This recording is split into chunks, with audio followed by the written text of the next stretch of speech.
Hi മുത്തുമണീസ്. അപ്പം എന്തൊക്കെയുണ്ട് വിശേഷം? എല്ലാവർക്കും സുഖമാണെന്ന് വിചാരിക്കുന്നു. അപ്പം ഇന്ന് നമ്മൾ ഉണ്ടാക്കാൻ പോണത് ബീട്രൂട്ട് കൊണ്ടുള്ള ഒരു തോരനാട്ടോ. അപ്പം ഇത് ഉണ്ടാക്കാൻ വേണ്ടിയിട്ട് 2 ബീട്രൂട്ട് ഇതുപോലെ കനം കുറച്ചിട്ടൊന്ന് അരിഞ്ഞു വെച്ചിട്ടുണ്ട്.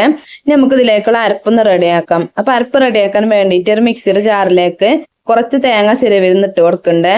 പിന്നെ എരിവിന് ആവശ്യമായിട്ടുള്ള പച്ചമുളകും കൂടി ഇട്ട് കൊടുത്തതിന് ശേഷം നന്നായിട്ടൊന്ന് ചതച്ചെടുക്കുക കേട്ടോ. ഇനി ഒരു ചട്ടി അടുപ്പത്ത് വെച്ചതിലേക്ക് കുറച്ച് വെളിച്ചെണ്ണ ഒഴിച്ചു കൊടുത്തിട്ടുണ്ട്. വെളിച്ചെണ്ണ നന്നായിട്ട് ചൂടായതിനു ശേഷം അതിലേക്ക് കുറച്ച് കടുക് ഇട്ടൊന്ന് പൊട്ടിച്ചെടുക്കുക. പിന്നെ കുറച്ച് കറിവേപ്പിലയും കൂടി ഇട്ട് കൊടുക്കുക. എന്നിട്ട് നമ്മൾ നേരത്തെ അരിഞ്ഞു വെച്ച ബീട്രൂട്ടും ചതച്ച് വെച്ച തേങ്ങയും പാകത്തിന് ഉപ്പും കൂടി ഇട്ട് കൊടുത്തിട്ട് നന്നായിട്ടൊന്ന് മിക്സ് ചെയ്തെടുക്കുക കേട്ടോ. നന്നായിട്ടൊന്ന് മിക്സ് ചെയ്തതിന് ശേഷം ഒന്ന് അടച്ചു വെച്ചിട്ടൊന്ന് വേവിച്ചെടുക്കുക കേട്ടോ. വെള്ളം നൊഴിച്ച് കൊടുക്കേണ്ട ആവശ്യമില്ല കേട്ടോ. ബീട്രൂട്ടിൽ തന്നെ നന്നായിട്ട് വെള്ളം ഉണ്ടാവും.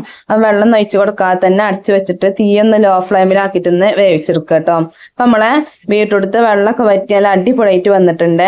അപ്പം നമ്മൾ അടിപൊളിയായിട്ടുള്ള ബീട്രൂട്ട് തോരൻ ഇവിടെ റെഡി ആയിട്ടുണ്ട്. വീഡിയോ ഇഷ്ടമായി ലൈക്ക് ചെയ്യാനും ഷെയർ ചെയ്യാനും മറക്കരുത്.